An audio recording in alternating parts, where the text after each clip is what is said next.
Hi, my name is Jennifer Suen, and I would be doing my presentation on privacy, risks, and principles and the Fourth Amendment. It is taken from a book called A Gift of Fire, written by Sarah Bass, chapters 2.1 and 2.2, and pages from 48 to 68. So the book is kind of broken up into three different sections. The first section talks about privacy and what it is. The second part of it talks about the risk involved with privacy. And the third part of it would talk about the principles that affects privacy. So the book didn't really give a direct definition of what privacy is, but from everything that I've read and everything I've gathered, it's mainly just one's own information. And that information should only be shared if that individual permits it. So the author did talk about how we cannot expect to have complete privacy. For example, if you're out in the public eye and your interaction with others, whether it's somebody you know or somebody you don't know, you are giving a little information about yourself to them. It could be something you're aware of, something you're unaware of. For example, somebody could be observing you and just kind of watching you and gathering information from that. That will be something that would be unintentional and something that you're unaware of. Before technology became what it is today, gathering information on an individual was not that simple, and you will have to work a lot harder at it. For example, if you were a private investigator and you were looking for information on an individual, you might have to watch his movements, follow him, or even go through his garbage in order to obtain that information. Well, with today's technology, collecting, searching, and accessing someone's information is easier and faster to obtain. Privacy is something we should be aware of, and it's not something that should be taken lightly because it will provide you with safety and security. The author had listed several categories on how your privacy can be threatened. The first one would be institutional use of personal information. That just basically means different sectors can use your information without your knowledge, and it is solely for their own benefit. Another one would be unauthorized use or release by insiders. And that just basically means that people who maintain your information can use your information without your authorization. Another one would be theft of information. And of course, if it's out there, it has the ability to be stolen. Another one would be information leaked inadvertently, either through carelessness or negligence. Again, if information's out there, whether it's intentional or not, the information can be leaked. And the last one would be by your own actions. You expose yourself to risks that you may not even be aware of. We're going to go into the next section of the chapter, which talks about risk.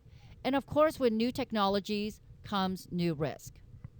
While we all enjoy new technologies nowadays, like computers, internet, and digital devices, it makes collecting, storing, and accessing our information much easier for companies to collect information about us.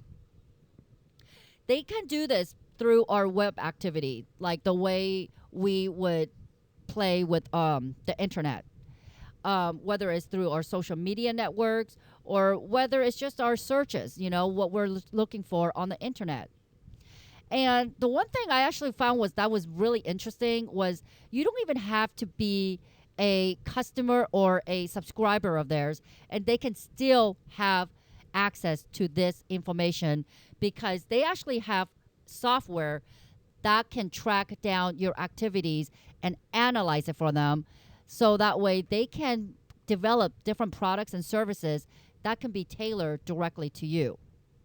So when we're enjoying the new technologies, just remember that when we're texting, emailing, using social media networks, and the internet, there's a record of what we do. Our words, our pictures, and you never know what others are going to do to it. They can copy it, forward it, distribute it, and they can do this all without your knowledge or consent. And if it's there, it can be there forever. The author had actually mentioned about 3 examples of technology risks. And these are the three that's most important. And so I'm going to go through them with you. First one would be your search data, whatever it is that you're searching on the internet. And basically, everybody who would do an internet search, they would do it and forget about it. Well, this information gets stored and can get analyzed, and companies love this information because they can actually use this information to create profiles on you, and then in return, they can actually target you with their services and their products. Another big one was smartphones. Now, everybody loves smartphones. Who doesn't love smartphones? And the free apps and all that stuff. Well, using the smartphone, the first thing that you're giving up is your location privacy. Basically, there's cell towers that will pin down where you're at. And, there are going to be different apps that you can use to track locations. And so you are giving up on your location privacy. Another big one for smartphones is their apps. Who doesn't love free apps? Well, one of the big ones that the author has spoke about was online banking. And if you were to be using your smartphone, you're vulnerable to giving out information, sensitive information, that you don't really want anybody to know, and you're really relying on that entity to withhold your information as if you were holding it for yourself. There is an example that the author has spoke about, which there was a major bank who admitted to inadvertently storing account numbers and security codes inside a hidden file on the user's phone. This, of course, will make the user more vulnerable to loss, hacking, and misuse. Another one is stolen and lost data. There are a couple risks that the author spoke about, and the first risk will, of course, be criminals. If your data is lost, then you don't know who's getting a hold of it. So, of course, criminals, they will steal from you, but they can also sell your information. And what actually surprised me was that criminals are not the only buyers of this information, but it's also been known that lawyers, private investigators, spouses and ex-spouses, and law enforcement can also be buyers of this type of information. Another risk factor is accidental. If the company, institution that you are dealing with happens to lose their computer, memory cards, data, then you're at risk for your personal information to be out there. And you never know who could be that someone that's going to get a hold of that information.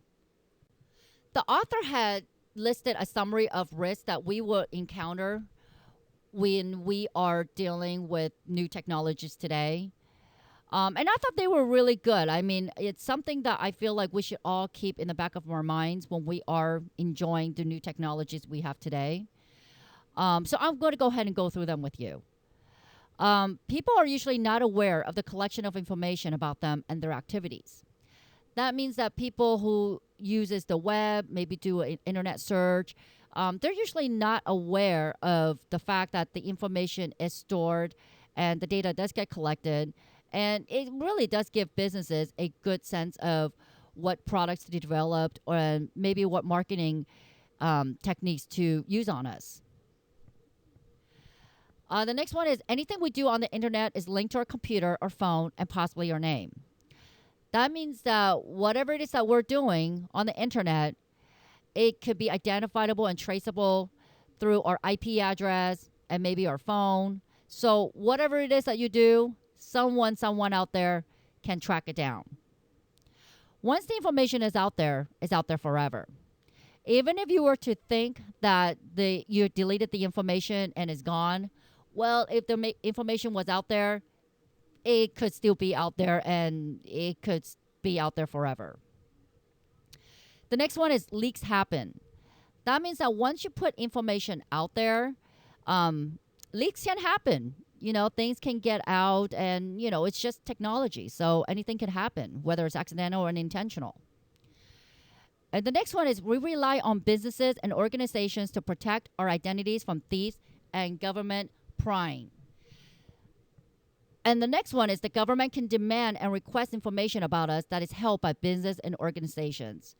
And basically, what both of them means is that we rely on the businesses that we do business with to protect our information as if we would be protecting it for ourselves. And we will go ahead and talk about more on those last two in the next section of the chapter, which is principle. So we're going to go into the last section of the chapter, which talks about principles and its effect on privacy. The first thing that the author noted was personal information and what it is. So personal information is basically just information to an individual. It doesn't solely have to include sensitive information, but it will include it. It is information that will be identified to you by your username, online nickname, maybe identification number, email address, and even a phone number. It could even be an image from someone that can identify you. So there's a few different ways that your information could be out there and shared. And one of the ways is informed consent. That means that you're willingly giving out that information out there to be shared and known. It could be you just blogging on to a review, social media usage, but it is something that you are willingly and knowingly giving out to be shared. With that is invisible information gathering. Now, this is information that companies will gather from you just by having you use their product. So one of the things that the author had spoke about, the main controversy behind this is if you don't know that they're using this information, how are you able to consent to it? So another way that your information could be out there is by secondary use. And basically what it is just the sale of your information. Businesses and marketers, they buy this information. And all it really does is help them develop new products and services that will cater to you. And once they develop something that they feel like will benefit you and that's something you might enjoy, they will go ahead and start to advertise to you, to target you for their products. Now, they do this in several different ways to find out exactly how you are and what kind of stuff that you might actually enjoy.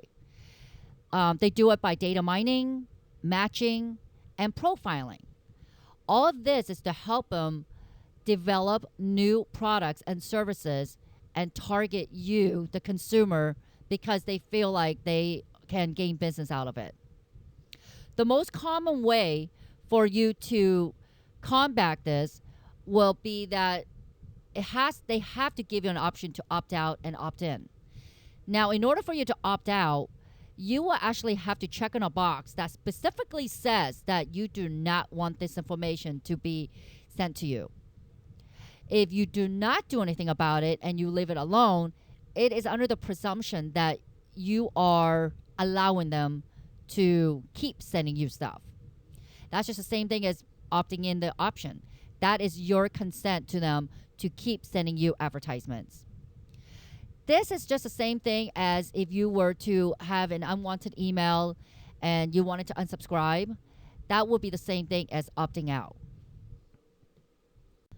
While we're enjoying the new technologies that's out there, the benefits and the convenience, and just the enjoyment out of it, our privacy is more vulnerable than ever before. And so privacy advocates have actually set a set of principle to protect our privacy. Now, different companies have different policies as far as how they would actually comply with privacy issues. Every company is different. And when it's requested from, for example, like a law enforcement or court order or government to ask for your information, every company is different on how they would comply.